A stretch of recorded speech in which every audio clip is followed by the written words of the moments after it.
Bismillahirrahmanirrahim. Assalamualaikum warahmatullahi wabarakatuh. Alhamdulillah wassalatu wassalamu ala Rasulillah wa ala alihi wa sahbihi wa man tabi'ahu wa mawalah. Subhanaka la ilma lana illa ma 'allamtana innaka antal alimul hakim. Rabbi shrah li sadri wa yassir li amri wahlul 'uqdatam min lisani yafqahu qawli. Allahumma faqihna fid din wa 'allimna ta'wil warzuqna fahmal mursalin. Allahumma aftah lana futuhal arifin. Allahumma ja'alna minal ladhina yastami'una al-qawla fayattabi'una ahsana. Allahumma salli ala sayyidina Muhammad wa ala ali sayyidina Muhammad. Kalau disebut kata fitrah, selalu yang diartikan adalah suci. Idul Fitri kembali ke suci. Manusia itu suci, fitrahnya suci. Ma min mauludin illa yuladu 'alal fitrah. Setiap manusia itu dilahirkan dalam keadaan fitrah. Kata Abu Hurairah, makna fitrah, fitratul Islam. Ketika anak itu lahir, dia sudah suci, bersih Islam. Fa'abawahu, kedua orang tuanya, yuhawwidanihi, merubahnya jadi Yahudi. Au yunassiranihi, merubahnya jadi Nasrani. Au yumajjisanihi, merubahnya jadi Majusi. Tidak ada dalam hadis itu dikatakan kedua orang tuanya merubahnya jadi Islam. Tidak ada. Itu menunjukkan anak itu tidak kosong, tapi dia sudah berisi Islam. Karena sebelum ruhnya ditiupkan ke dalam rahim ibunya, anak itu sudah Islam, bersyahadat di alam arwah, di alam roh. Kalau satu roh, kalau dua ruhani, kalau tiga arwah. Roh saya, roh bapak, roh ibu, roh abang, roh adik, roh kakak, maka disebut dengan alam arwah. Wa iz akhadha rabbuka min bani adama min zuhurihim dzurriyyatakum. Ingatlah ketika Allah mengambil persaksian di antara semua roh. Waktu itu Allah berkata, alastu bi rabbikum, bukankah aku ini Rabb Tuhan kamu? Qalu bala syahidna, mereka semua menjawab, ya kami bersaksi engkau adalah Rabb kami. Jadi yang dimaksud dengan fitrah adalah sifat asli bawaan. Maka makna asal fitrah artinya suci, bersih. Yang dimaksud dalam kajian ini fitrah perempuan adalah sifat bawaan seorang perempuan. Apa sifat bawaan seorang perempuan itu? Aslinya perempuan itu bagaimana? Yang pertama, perempuan itu sifatnya adalah sebagai yang mendatangkan ketenangan. Sebagaimana Adam alaihi salam di dalam surga yang begitu indah, tajri min tahtihal anhar, air mengalir, buah-buahan, tapi hatinya tetap tidak merasa tenang sampai akhirnya ada perempuan. Fitrah perempuan maksudnya sifat bawaan asli perempuan itu adalah menenangkan. Makanya kalau anak menangis, itu yang bisa menenangkan ibunya. Bukan handphonenya, bukan Upin Ipin. Ibu bisa menenangkan. Saya kalau disuruh tausiah tabligh akbar di tanah lapang, tidak angkuh, tidak sombong, tidak takbur, insya Allah. Tapi kalau menghadapi anak-anak TK, angkat tangan saya. Makanya sudah berapa kali wisuda TK Az-Zahra, saya angkat 10 jari satu kepala dengan ustazah-ustazah yang bisa membuat anak-anak ini tenang, bisa menghafal Al-Quran. Kita untuk membuatnya perhatian aja susah, sulit. Mari kita dengarkan tausiah yang akan disampaikan oleh Datuk Sri Ulama Setia Tenggara, Profesor Abdul Somad. Tak ada yang peduli anak-anak itu. Tapi begitu ibu-ibu ini datang, tenang semuanya. Di balik keberhasilan anak-anak TK di atas pentas, sesungguhnya di balik layar itu ada ibu-ibu guru TK yang luar biasa. Di balik keberhasilan seorang anak, ada kesuksesan seorang ibu mendidik anak-anaknya, menenangkan. Makanya disebut dia dengan sakinah, ketenangan. Doanya adalah semoga menjadi keluarga yang sakinah, mawaddah, warahmah. Sakinah itu datangnya dari Allah. Tapi ada asbabnya, ada penyebabnya. Penyebabnya datang ketenangan itu adalah fitrah perempuan. Secara biologis, orang yang dengan segala makanan yang masuk ke tubuhnya menjadi energi, menjadi libido seksual, maka dia secara biologis tenang setelah pernikahan. Man istata'a minkumul ba'ata, siapa di antara kamu yang menikah, yang sudah mampu menikah, falyatazawwaj, menikahlah, fa innahu aghaddu lil basar. Dengan menikah itu menundukkan pandangan. Apa menundukkan pandangan? Tenang jiwanya, tunduk pandangannya. Wa ahsanu lil farj, menjaga kemaluan. Kenapa menjaga kemaluan? Sudah ada tamengnya. Faman lam yastati', siapa yang tak sanggup, fa alaihi bisawm, hendaklah dia puasa. Dengan menahan makan, menahan minum, berkurang energi yang masuk, berkurang pula libido. Fa innahu lahu wija, karena itu menjadi obat baginya. Ketenangan secara fisik biologis, ketenangan secara psikis pikiran. Bagaimana seorang laki-laki berada di kantornya dengan penuh tekanan dari atasan. Kenapa target tidak tercapai? Berangkat pagi sampai di kantor terlambat, kena amuk. Selama bekerja seperti bingka Ambon, di atas api, di bawah api. Ke bawah diamuk oleh customer, ke atas diamuk oleh atasan. Dari mana laki-laki mendapatkan ketenangan? Dari istrinya di rumah. Sabar bang, belum rezeki kita. Kalau sudah ditetapkan Allah untuk kita, yang di mulut harimau pun akan keluar untuk kita.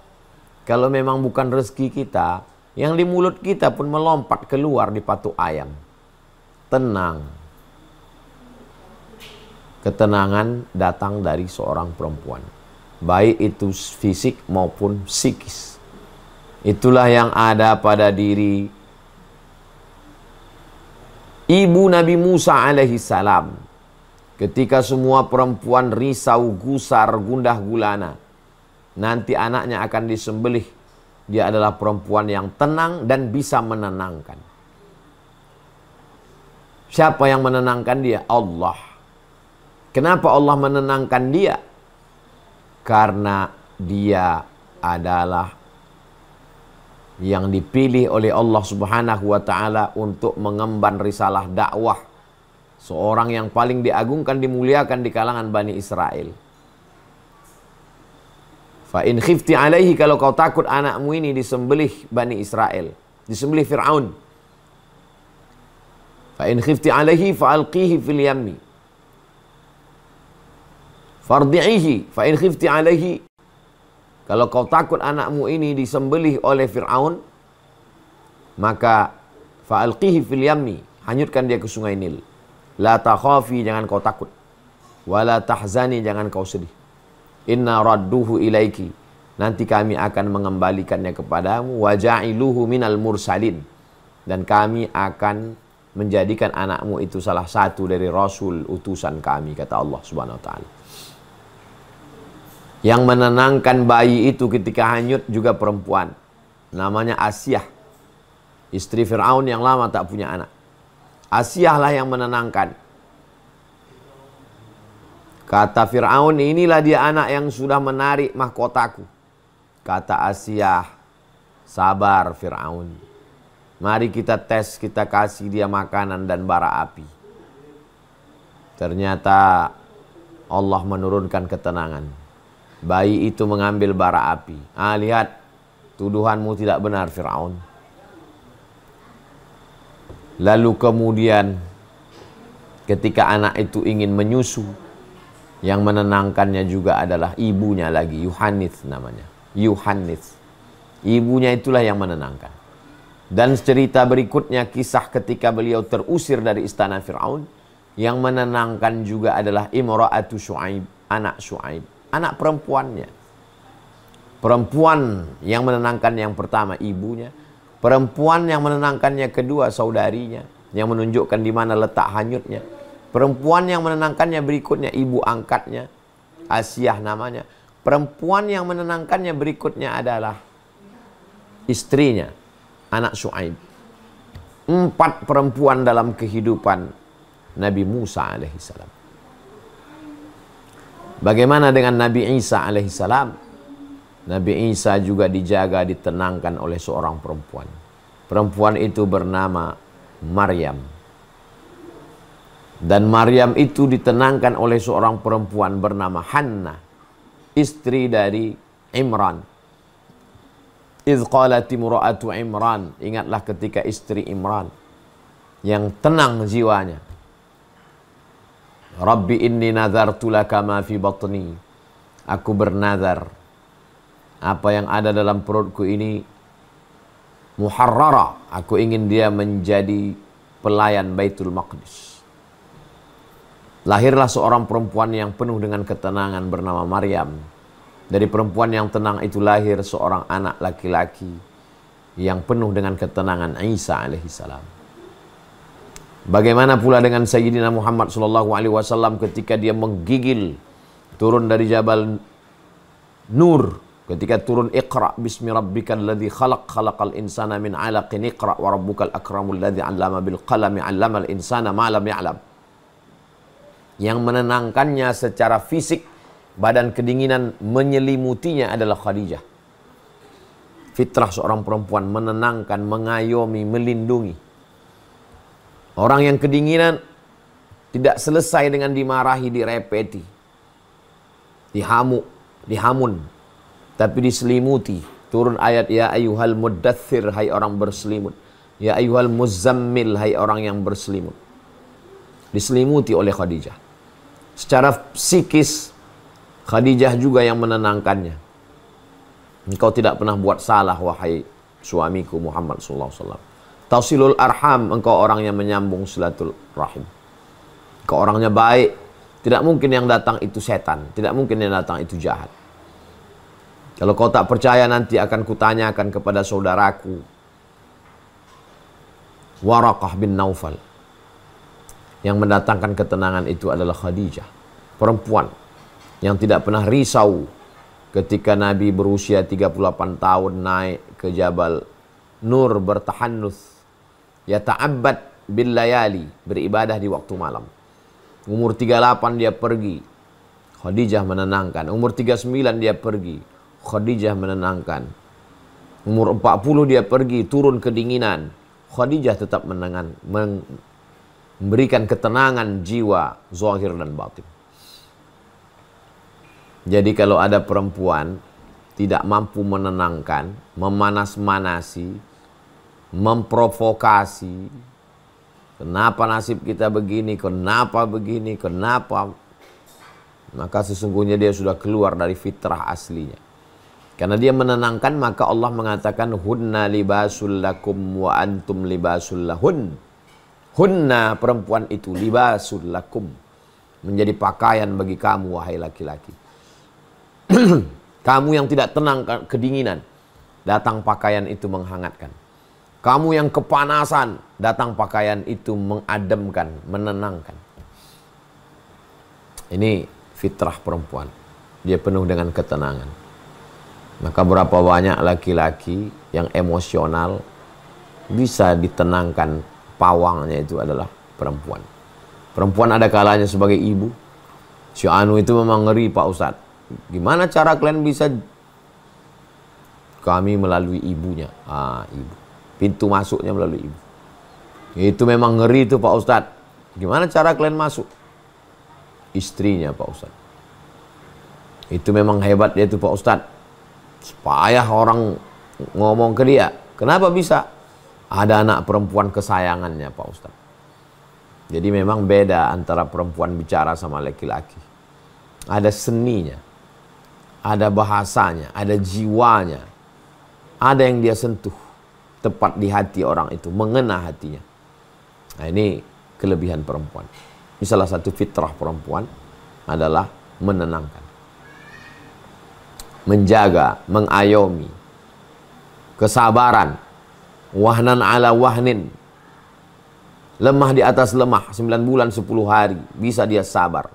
Sabar muntah-muntah, sabar mencium bau busuk, sabar kulitnya berubah warna, sabar tulang belakangnya bengkok, sabar tubuhnya tidak lagi seperti dulu, sabar muntah-muntah, sabar meregang nyawa, sabar menyusukan anak 2 tahun.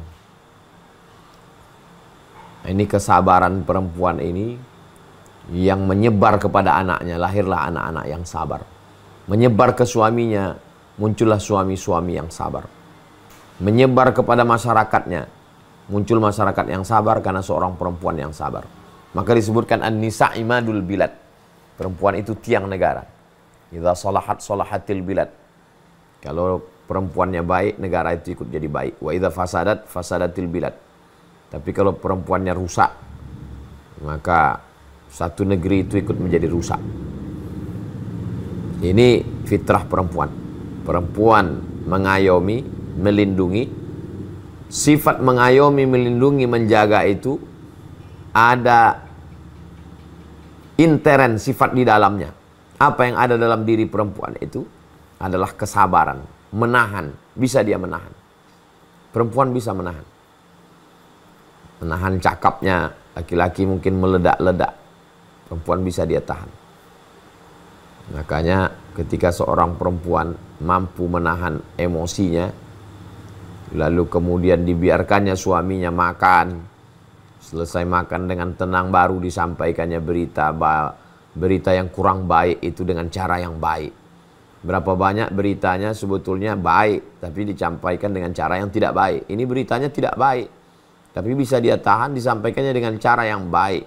Itu yang dilakukan oleh Ummu Sulaim kepada Abu Talhah.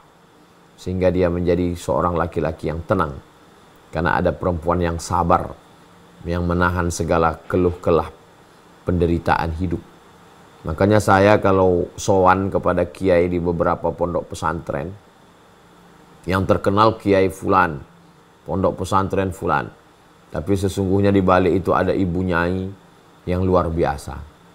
Beberapa pondok saya datang, ini ibu nyainya luar biasa Pak Ustadz. Orangnya sabar sekali. Ini ibu saya nih Pak Ustadz mendampingi bapak saya. Sangat luar biasa Pak Ustadz.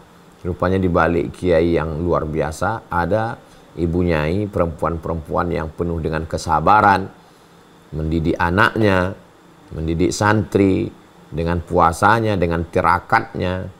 Nah, ini fitrah asli perempuan. Ini yang kita bahas lebih kurang 20 menit.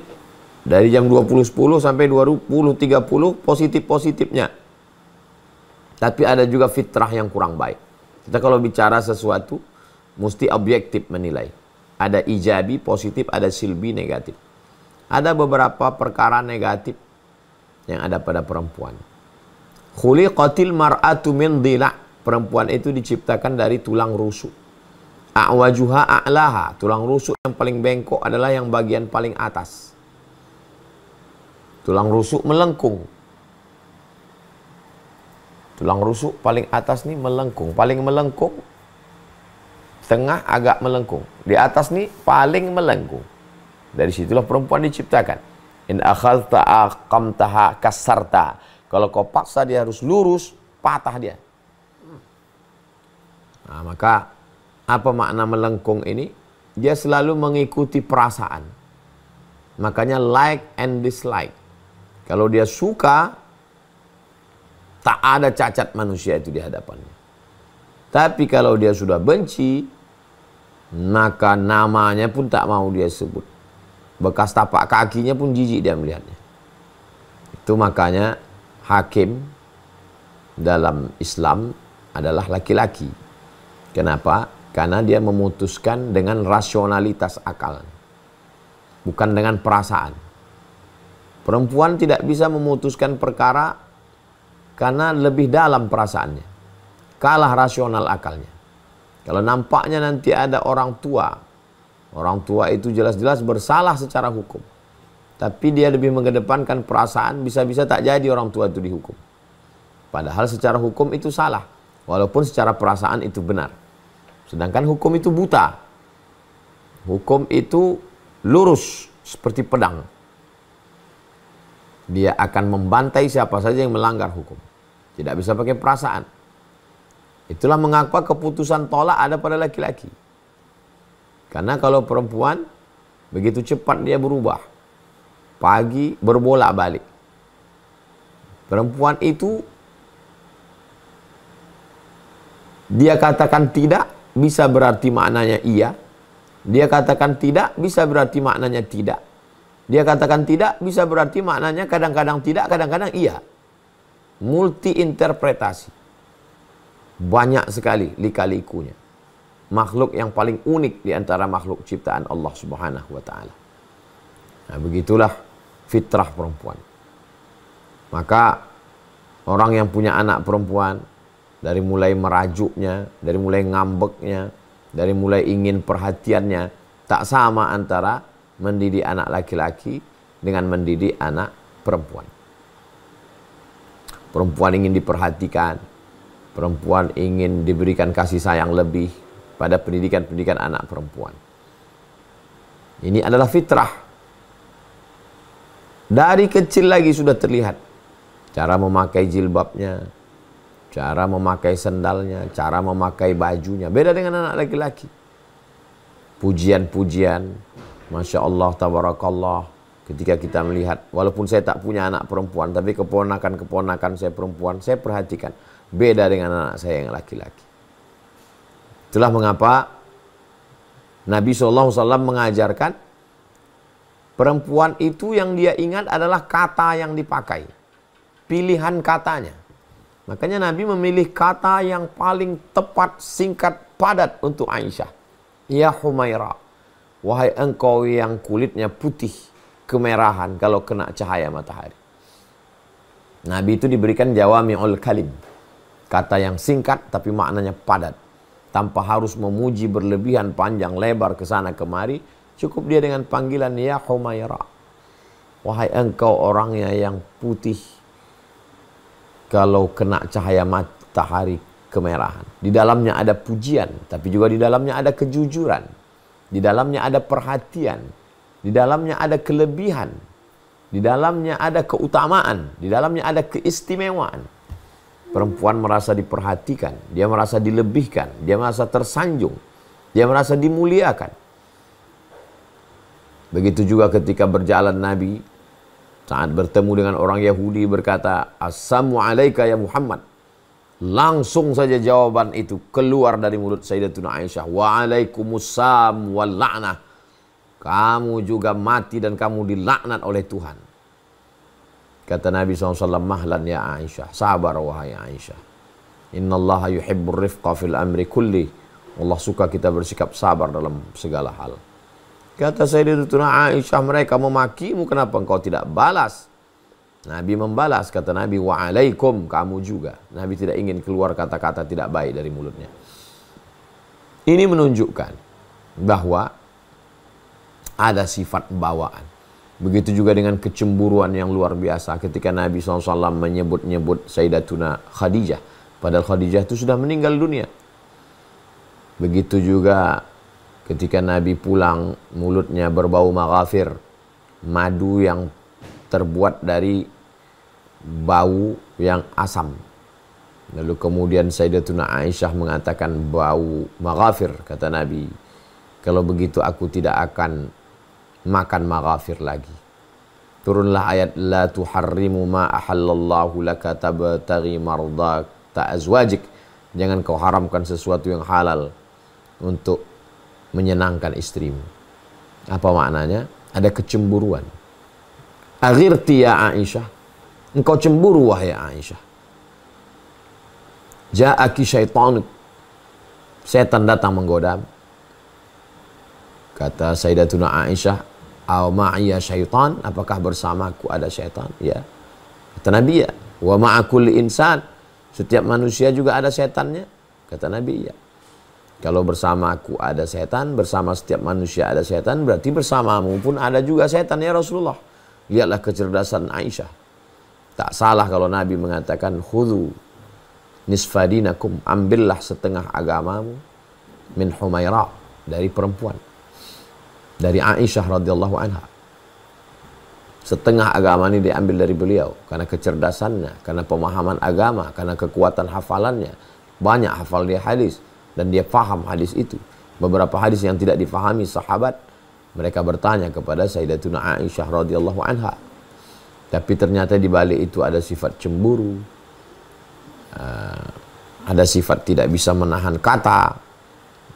Ini menunjukkan bahwa perempuan selevel Sayyidatuna Ummul Mukminin, tapi tidak sampai kepada perbuatan haram, tidak sampai kepada perbuatan maksiat dan dosa, masih pada batas-batas koridor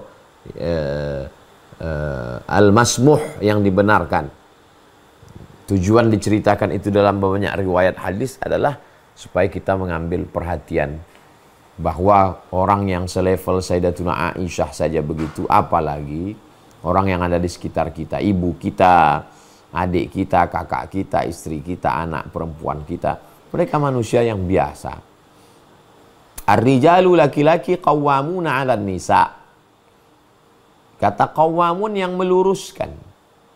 Jadi kalau perempuan tersilap, tersalah, bengkok lidahnya, pikirannya, hatinya, yang meluruskan itu laki-laki. Apa yang terjadi zaman sekarang? Berapa banyak pertanyaan dari perempuan bagaimana menyuruh suami sholat, bagaimana mengajak suami supaya menutup aurat dengan bercelana pendek kemana-mana, bagaimana mengajak suami supaya berhenti main game online. Siapa sebenarnya yang keluar dari fitrah hari ini? Apakah perempuan atau laki-laki? Jadi kita lihat banyak sekali perempuan yang sudah hijrah, yang sudah taubat, risau dengan pasangannya, yang sudah keluar dari fitrahnya. Perempuan sudah baik dari fitrah yang tidak baik, dari sifat bawaan yang kurang baik menjadi baik karena ngaji, karena lingkungan. Nah, ini semua adalah kebaikan-kebaikan. Jadi kita mesti objektif menilai perempuan. Kalau ada orang mengatakan perempuan ini paling ramai di neraka, padahal yang paling banyak pengajian juga perempuan, maka sesungguhnya yang paling banyak di surga juga perempuan. Kenapa? Karena makhluk yang paling banyak adalah perempuan. Bahkan di akhir zaman, qayyimun wahidun, satu orang yang lurus laki-laki itu menangani 50 perempuan di akhir zaman. Itu menunjukkan bahwa di neraka paling banyak perempuan, di surga juga paling banyak perempuan, karena mereka lah yang paling banyak. Jadi kalau nasihat Nabi SAW, hati-hati wahai perempuan, aku melihat kalian paling banyak neraka, amat sangat bisa terjerumus dalam perbuatan yang dilarang Allah Subhanahu wa taala, karena sifatnya yang sosial, hidup bersama, keramahannya, bicaranya. Ada laki-laki yang diam saja, menutup diri, bisa berhari-hari tanpa bersosialisasi dengan manusia. Tapi perempuan tidak demikian. Mereka lebih cepat akrab dengan orang. Satu sisi ada positifnya, dia bisa berdakwah, tapi satu sisi ada juga negatifnya. Jadi sifat-sifat yang ada pada diri perempuan itu seperti mata pisau, bermata dua. Yang satu ke bawah bisa dipakai untuk memotong ayam, itik, tanaman, tapi juga bisa memotong urat nadi batang leher. Jadi kalau perempuan yang suka berbicara, dimanfaatkan itu untuk public speaking, untuk menjadi host, pembawa acara, motivator, positif. Tapi kalau tidak, bakat itu akan dipakai untuk ghibah, namimah, adu domba. Begitu juga dengan perasaan perempuan. Kalau itu dimanage dengan baik, dia menjadi perempuan yang sangat halus, merasakan perasaan anak yatim, merasakan perasaan fakir miskin. Tapi kalau tidak, itu menjadi pisau yang akan memotong urat nadi, memotong leher. Dia akan merasakan gimana jadi istri orang kaya, maka dia menuntut suaminya lebih kaya. Dia bisa merasakan bagaimana rasanya pakai mobil mewah.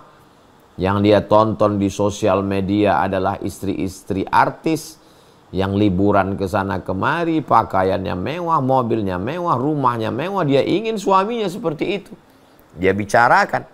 Tapi kalau diarahkan perasaan perempuan itu, dia bisa merasakan bagaimana perasaan seorang janda ditinggal suami, meninggal punya anak, maka dia menjadi orang yang amat sangat semangat mengumpulkan dana untuk menyantuni anak yatim, pengumpul beras. Jangan heran kalau yang paling semangat mengumpulkan beras perempuan. Tapi yang paling semangat juga ikut sosialita perempuan. Jadi tergantung bagaimana memanage rasa yang ada pada diri perempuan. Perempuan bisa menyimpan memori hal yang remeh-temeh, perintal-perintil. Kalau seorang kepala rumah tangga sudah membelikan istrinya private jet, pesawat pribadi, diberikannya rumah miliaran, perempuan itu tetap mengingat kapan suaminya tidak mesra kepadanya, kapan suaminya tidak merangkulnya, kapan suaminya, padahal itu hal yang remeh-temeh menurut laki-laki. Oh, ini tidak adil. Dan laki-laki tidak perlu mengamuk. Kamu sudah saya belikan rumah, sudah saya belikan mobil, sudah saya kasih uang banyak. Dia cukup hanya memperhatikan hal yang kecil-kecil tadi. Selesai. Sesimpel itu sebenarnya. Dan kalaulah memori perempuan yang detail itu dipakai untuk ke panti jompo, panti asuhan, dia bisa memikirkan hal-hal kecil yang ada di panti jompo itu. Karena perempuan itu detail. Detail caranya berpikir. Jadi yang kita bahas ini adalah secara umum. Adapun yang jarang-jarang, ada juga Pak Ustadz laki-laki yang detail, kita membahas secara umum. Adapun yang jarang-jarang itu an-nadir kal ma'dum. Yang jarang itu seperti tidak ada. Kita membahas secara umum, general. Nah, ini bahan dialog kita pada malam hari.